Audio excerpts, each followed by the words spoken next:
to Rev.Elaine. Thank you so much. Thank you, Ken. Hi, everybody. Hi. Nice to see you. I'm going to just, there we are, click so I can see everyone.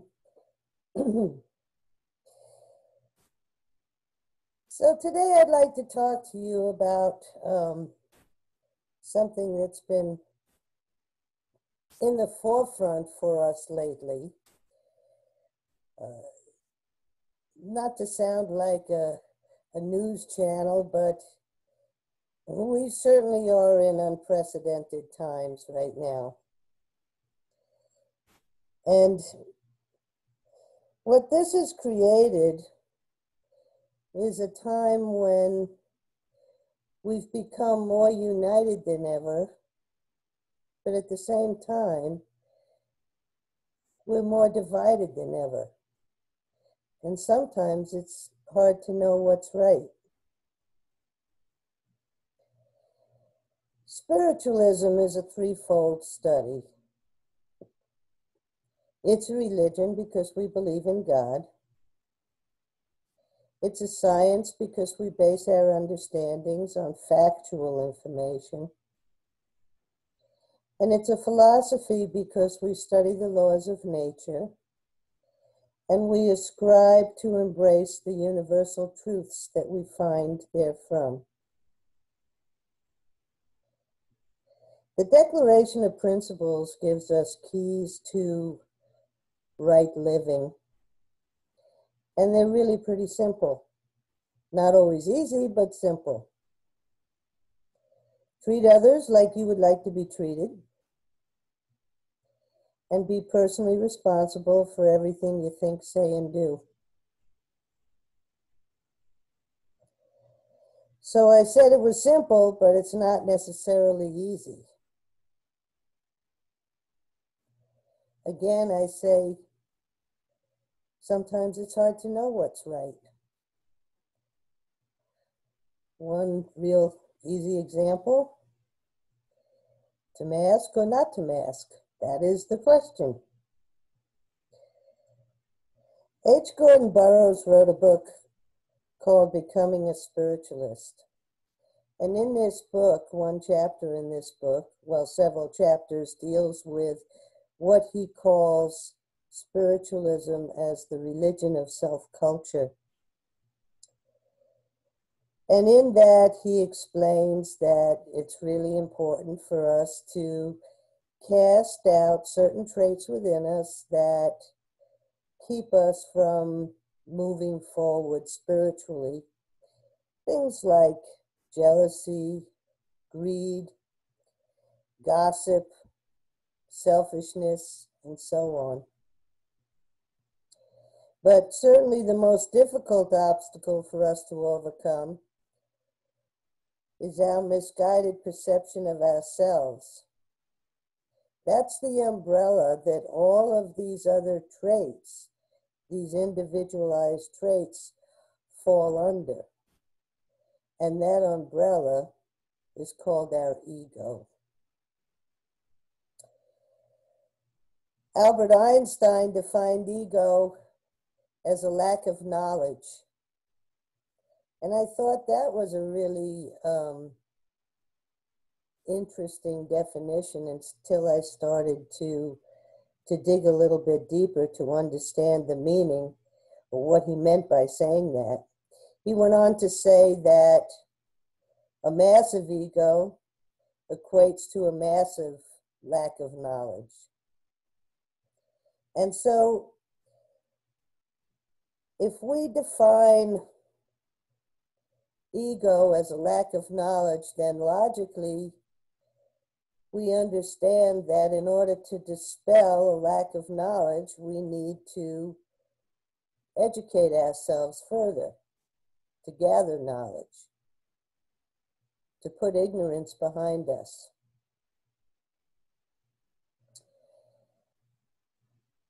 How do we do that? Well, nobody comes into this world as an expert in whatever field they ultimately wind up being an expert in. For instance, someone who becomes an expert playing the piano, or an expert in a field of athleticism, isn't born with that. They may have the initial traits that help them to be able to realize that. So in other words, a basketball player wouldn't necessarily come from a family like mine, whose tallest individual was about 5'7".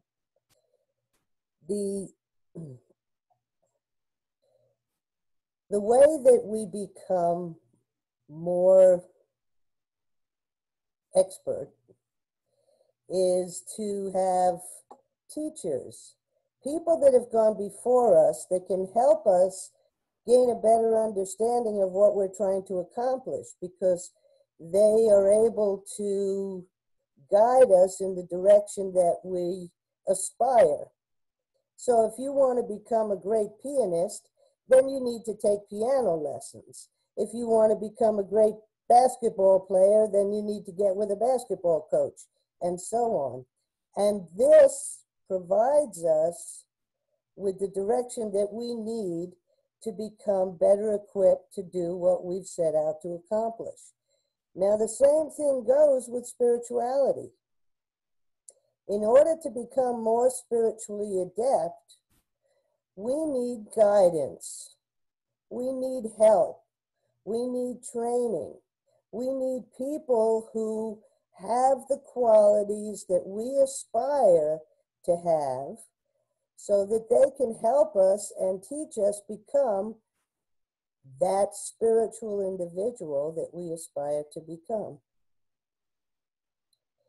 So what happens when we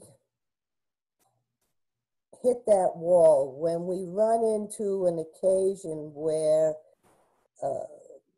we don't necessarily agree with someone else? There are certain physiological things that happen within us. We've all felt that charge that we get when we believe one thing and the other guy believes something else, and we get this charge within us. And our respiration may become a little bit more shallow and quicken. Our heart rate may elevate a little bit, and so on. And this charge, what is driving this charge is actually your ego. Because your ego is stepping in and saying, wait a minute, I'm going to protect you. I perceive this individual as separate from you, an enemy of you, and I'm going to protect you. I'm going to make the other person wrong so you can be right. And obviously, this is a false sense of self, right? This is our ego that's stepping in. When we bump into another individual, I'm going to tell you about a word, a little known word that stands for, it's called BITVOR, B-I-T-V-O-R. BITVOR. Now that stands for beliefs, ideas, thoughts, values, opinions, and rules. B is beliefs, I is ideas, the T, B-I-T, thoughts, values, opinions, and rules. Now, before you go to your dictionary to find this word, I got to tell you that it's a word that I made up. But it helps me remember that when I meet somebody and I don't necessarily agree with them, my BITVOR is banging up against their BITVOR. It's easier to say than going through all of those words that I just gave you. So I made up this word to fit in this box for myself. And what happens is, when I find myself in that position and I get that charge, that egotistical charge from within me that says, well, wait a minute. I believe that I'm right about this, and therefore I don't think that you are.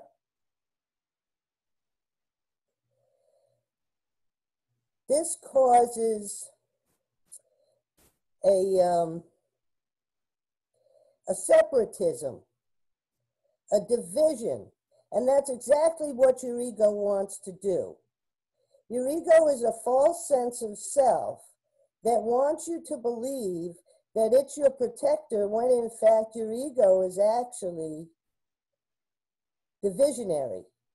Your ego stands in the way of your ability to gain more knowledge by reaching out to those individuals that do have a difference of opinion than you have.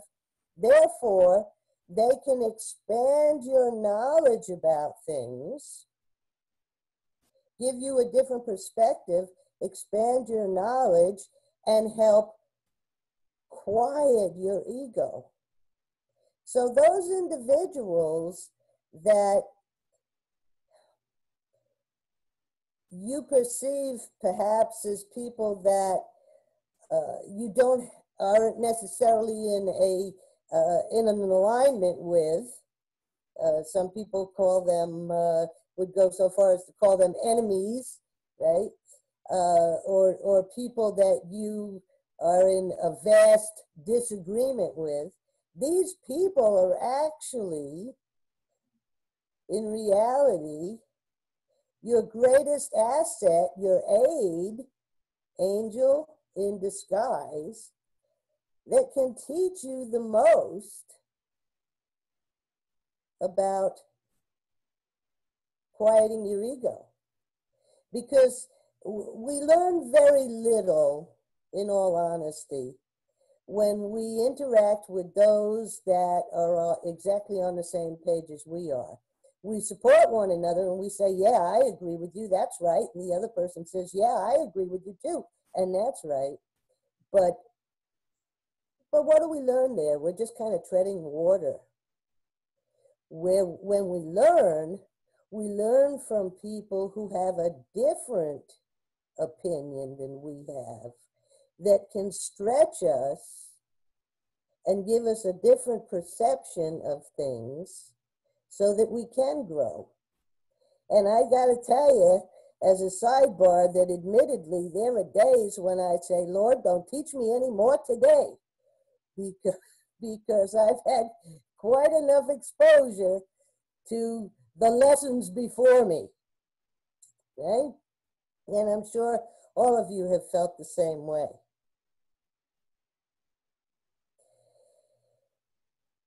So the goal, each individualized trait that we're trying to, and we all know what our, let's call them faults are. Whatever those are, those individualized traits, again, are held under this umbrella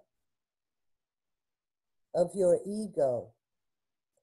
That's what stands in the way as not necessarily being supportive of you, but rather hurting you and keeping you ignorant, if you allow it. If you go on Albert Einstein's definition of what ego is, a lack of knowledge, then obviously, the more we know, the more we can quiet our egos and become more peaceful overall in nature. And isn't that our goal in spiritualism? To keep an even mind under all circumstances? I know you've heard that before. So in order to get there, we need to get past our false perceptions of ourselves, which is this facade we've put around us called our ego, to expand and to learn and to grow spiritually. In closing, I'd like to read you a poem that I came across from Family Friend Poems, and it's called How to Fight an Ego. Have you ever fought an ego? It's a pretty tough thing to beat. It has no face, no head, no heart. It has no hands or feet. You cannot see it with your eyes, no matter how long you stare. And though you cannot touch it, it will let you know it's there. An ego will fight dirty. An ego does not care. It will kick and stomp and bite you, but it's invisible, so beware. An ego's really ugly, although it has no face. It lives and breathes and haunts you from its own time and space. The only way to defeat it is to leave its ugly home. And this, my friends, is what is made of flesh and blood and bone. Turn your back and walk away. Don't sing its ugly song. It's going to take all of your might before it's really gone. The only way to kill it, it's hard, but you must try, is to open your mouth, take a deep breath, and firmly say, goodbye.